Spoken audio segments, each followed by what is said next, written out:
किया था।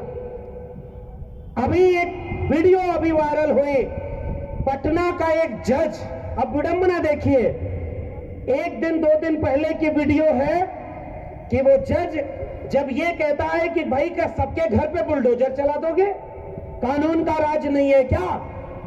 तो वो जज इस देश के तमाम प्रगतिशील लोगों को बहुत पसंद आता है, एक नायक बनता है कि चलो भाई सारे जज बिके नहीं हैं, सारे कॉलेजियम से आकर के अपने रिश्तेदारों को जज बनवा करके सरकार की हां में हां मिलाकर न्यायपालिका को इस कार्यपालिका का गुलाम नहीं बना दिए। सारे जज राम मंदिर का फैसला आज सुनाए, कल राज्यसभा की शपथ लें, ऐसे नहीं हो गए। कुछ जज अच्छे भी हैं जो अच्छा फैसला सुना रहे हैं, सबने सर आंखों पर बिठाया। और जब उसी जज की एक वीडियो आई कि एक व्यक्ति जो सामने खड़ा है उसके ऊपर वो पटना हाई कोर्ट का जज कहता है क्या भाई आरक्षण से आए हो क्या, और उसके बाद पूरे कोर्ट परिसर में एक ठहाका लगता है। यह है आजादी के अमृत महोत्सव मनाने वाले मुल्क की हकीकत। अब आप कहते हैं कि भाई हम लोग ये शिकायत करते हैं अपने गांव के लोगों से, कम पढ़े लिखे लोगों से, कि उनको पढ़ने का मौका नहीं मिला तो वो पाखंड में बजी हैं, वो कांवड़ हो रहे हैं, वो अंधविश्वास में जी रहे हैं, और जब पढ़ लिख लेंगे तो समझदार बन जाएंगे। इस जज को, जो जज बना है, पता नहीं कॉलेजियम से ही बना है, किसी की रिकमेंडेशन से बना होगा, वो इतना पढ़ लिख करके उस ओहदे पर बैठकर जब आरक्षण का मजाक बना सकता है तो कल्पना करिए एम्स से लेकर के देश के बड़े बड़े केंद्रीय विश्वविद्यालयों में आरक्षण पर कितना अपमान जलील हुआ होगा आपके अपने समाज का एक एक शख्स जिसको मेरिट के नाम पर दुत्कारा गया। जब इस देश में करोड़ों रुपए देकर के कोई डॉक्टर बना तो उस पर कोई चुटकुला नहीं बना कि इसने सीट खरीद करके डॉक्टर बन करके पेट में कैंची छोड़ दी हो, लेकिन अगर कोई आरक्षण से डॉक्टर बना तो लोगों ने मजाक बनाया है। अगर किसी ने आरक्षण से नौकरी ली तो इस देश के कुलपति प्रिंसिपल नहीं बनाया गया कि भाई कोटे से आया है, और जब 10% सुदामा आरक्षण आया तो वो सारे चुटकुले बंद हो गए। ये कौन सा देश है भाई? और मेरिट की बात करने वाले, उत्तर प्रदेश में एक वैकेंसी निकली, उस वैकेंसी में शेड्यूल कास्ट की मेरिट जाती है कट ऑफ 35 नंबर और ईडब्ल्यूएस की मेरिट जाती कट ऑफ 3 नंबर। यानी जो मेरिट वाली थे, मुखस्य जायते ब्राह्मण बाहुर नाम क्षत्रिया, जो मेरिट के नाम पर आरक्षण वालों को गाली देते रहे, जब एक ओपन एग्जाम हुआ और ईडब्ल्यूएस का बैसाखी भीख उन लोगों को मिली तो शेड्यूल कास्ट वाले लोगों से 20 गुना नीचे मेरिट निकली। ऐसे जमूरों ने हमारे लोगों को अपमानित किया है। और इसलिए मैं केवल एक गुजारिश करने आपके बीच में आया हूं, इन नकली लोगों से डरने की जरूरत नहीं है। ये झूठे लोग हैं जो इस देश के 48 केंद्रीय विश्वविद्यालय तो इस समय है।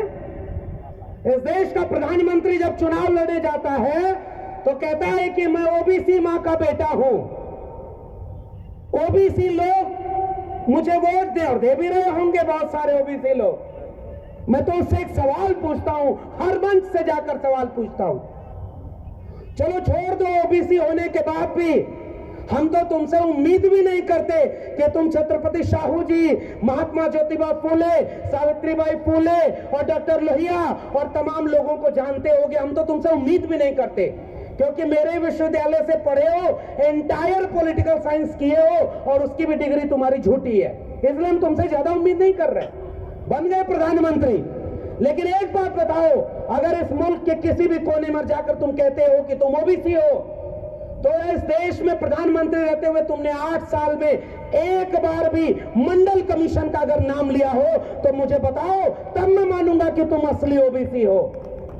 ये गोडसे, गोलवलकर और हेडगवार के वारिस जब मौका मिलता है तो 80% हिंदुओं एक हो जाओ कहते हैं, और जब वोट लेना होता है तो ओबीसी नाम लेते हैं। मंडल कमीशन आया तो मंडल के विरोध में कमंडल लाने वाले लोग कौन थे? मंडल किसके लिए आया था भाई?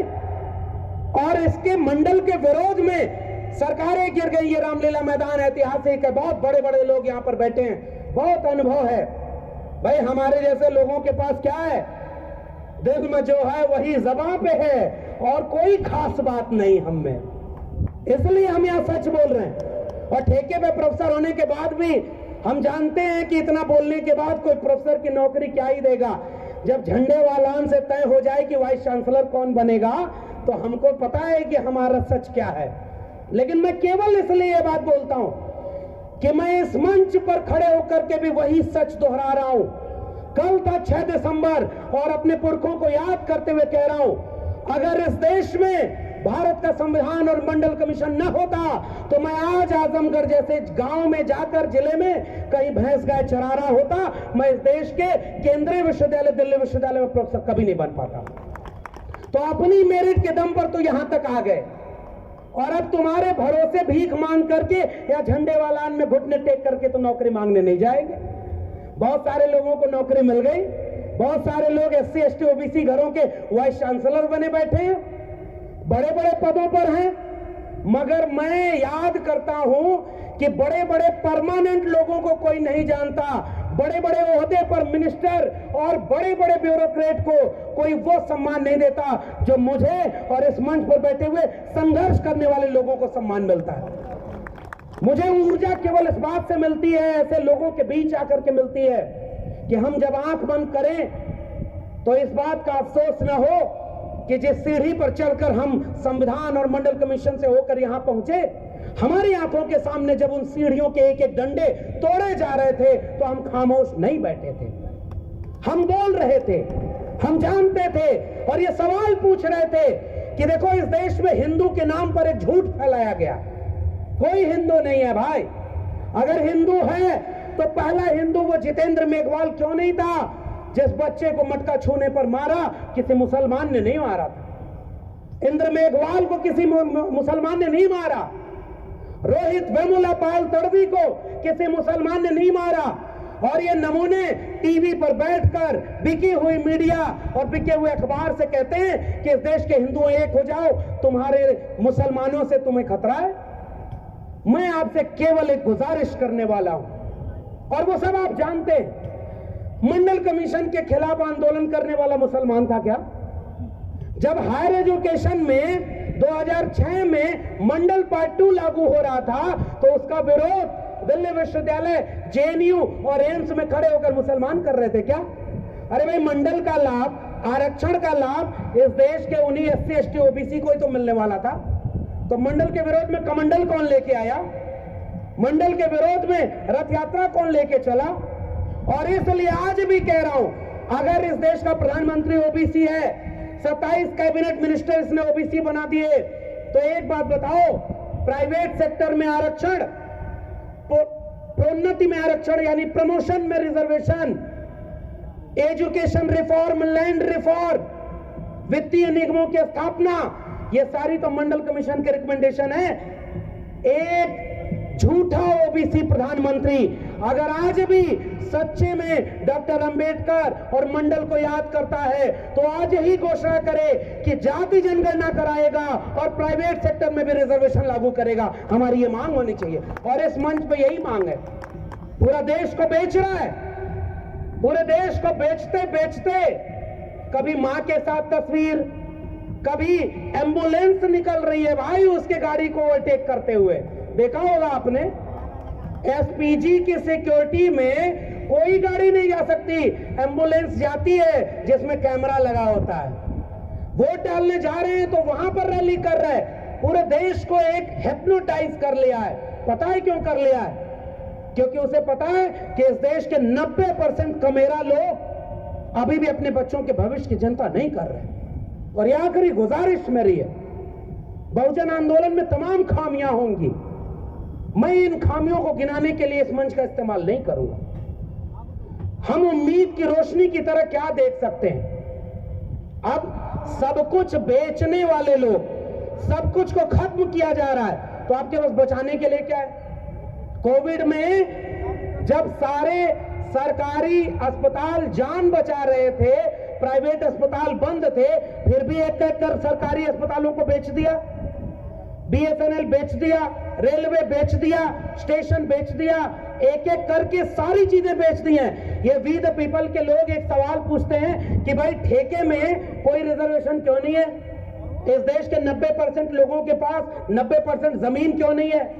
और आखिरी चीज उसमें जोड़ लीजिए, नई शिक्षा नीति के चलते 2020 में जो नई शिक्षा नीति आई, उसने आपके बच्चों की शिक्षा को हमेशा हमेशा के लिए उन्हीं अंबानी और अडानी के निजी हाथों में बेच दिया है और हमारे और आपके बच्चों को अब कोई शिक्षा नहीं मिलने वाली है। ये इस देश में हो चुका है। संविधान बचा रहेगा।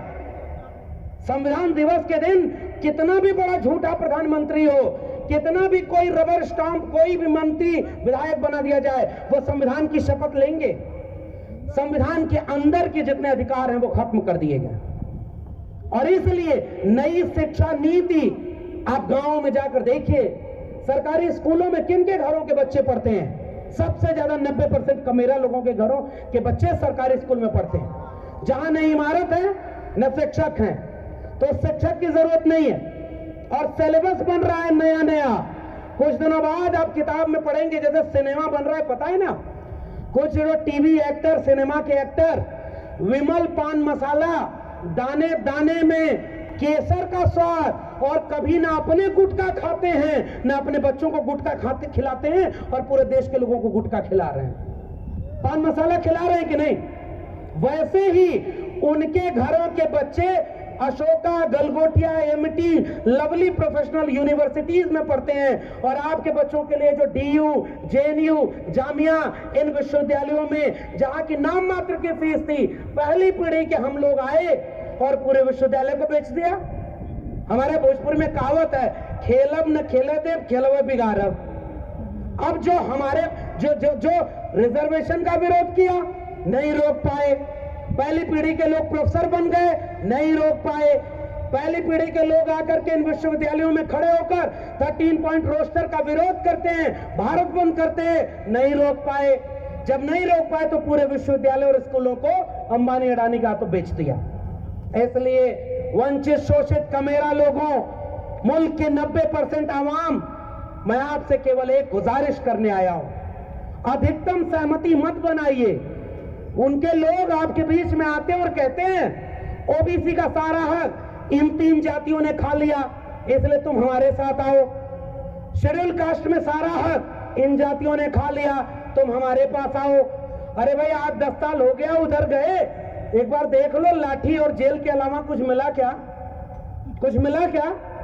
अरे भाई 100 रुपया लीटर पेट्रोल बिकेगा तो केवल मुसलमान खरीदेगा कि उसमें SC ST OBC भी खरीद रहा है? अगर 200 रुपया लीटर पेट्रोल और सरसों का तेल, 1200 रुपए जो LPG गैस, महंगाई, बेरोजगारी, करोड़ों करोड़ लोगों के रोजगार चले गए, शिक्षा के तालीमी इदारे बर्बाद कर दिए गए, तो हमारे भी बच्चे मारे जाएंगे ना। तो ये जो दुश्मन हमारे बीच से हमारे सामने खड़ा किया जाता है और हमारे लोग हमारे दुश्मन बन जाते हैं। इन बारिशों से दोस्ती अच्छी नहीं फराज, कच्चा तेरा मकान है कुछ तो लिहाज कर। और मैं उम्मीद की तरह अपनी बात को खत्म करूंगा केवल यही कि माना कि स्याह रात नाम लेती नहीं ढलने का, यही तो वक्त है सूरज तेरे निकलने का। मीडिया बिक गई थी तो ये बहुजन समाज के लोगों ने अपनी जबान को अखबार और अपने हाथ में कलम और YouTube चैनल का एक वीडियो बनाने का जिम्मा लेकर के मेन स्ट्रीम मीडिया को दोयम दर्जे का बना दिया और घर घर अपनी आवाज बुलंदी से पहचान रहे। गांव में हम जाते हैं तो लोग हमसे कहते हैं कि साहब आपको सुनते हैं तो बड़ी हिम्मत मिलती है। सच कहें तो हम तो डरे हुए लोग हैं। जब हमारे गांव में कोई व्यक्ति मुझसे कहता है जिसे मैं नहीं जानता कि आपकी वो पाठशाला मैंने सुनी थी, मुझे हिम्मत मिल जाती है कि बाबा साहब के समय तो बड़ी मुश्किल से जनता प्रबुद्ध भारत मूक नायक निकालना पड़ा, बंद हो गए अखबार, फूले साहब का अखबार बंद हो गया, अकेले थे। लेटेस्ट अपडेट पाने के लिए हमारे चैनल क्लाउड न्यूज को अभी लाइक करें, सब्सक्राइब करें और बेल आइकन दबाना बिल्कुल ना भूलें।